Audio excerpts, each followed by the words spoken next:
നമുക്ക് ഇന്നലെ നാടൻ കോട്ടയം അയിലക്കറി വെച്ചാലോ? അതെ, ഒരു കുഴപ്പമുണ്ട് കേട്ടോ.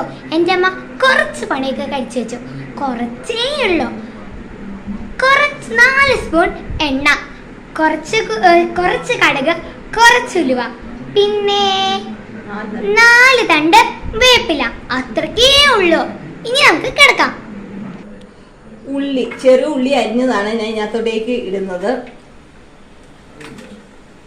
അതൊന്ന് നമുക്ക് വാട്ടിയെടുക്കാം.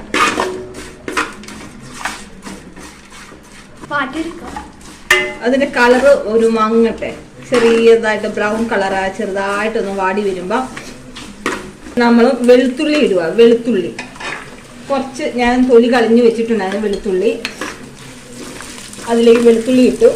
അതിലേക്ക് വലിയൊരു ഇഞ്ചി കഷ്ണം കൊത്തി അരിഞ്ഞതാണ്, അത് ഇട്ടു. അതൊന്ന് കളറ് മാറട്ടെ.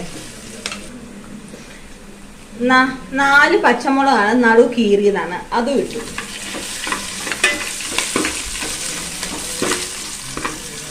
ഇനി തീ കുറച്ച് വെക്കുക.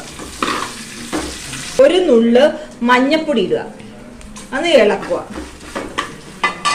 സ്പൂൺ മുളക് പൊടി, 4 സ്പൂണാണേ. നിങ്ങളുടെ എരിവിനനുസരിച്ച് ഇട്ടേക്കാൻ മതി. ഞങ്ങൾ 3 ആയിട്ട് ഇട്ടേക്കണേ. അതൊന്ന് ഇളക്കുക. മുളകിന്റെ കളറ് വരട്ടെ. ഒന്ന് ആവശ്യമുള്ള വെള്ളം നമുക്ക് അളന്നെടുക്കാം. ഈ ഗ്ലാസ് വഴി വെള്ളം മാറ്റോ? 1 2 3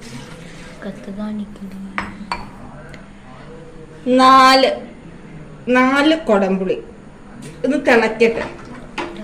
ഉപ്പിടുക ആവശ്യത്തിന്. ഞാൻ ഇതിന്റെ ആവശ്യത്തിന് ഉപ്പിട്ടു. മീന് അതിനകത്ത് ഇടുക. ഒരു 5 അയിലയാണ് ഞാൻ നുറുക്കിയതാണ്, അത് അയില ഇട്ടു. അത് നല്ലോണം തിളച്ച് വറ്റണം.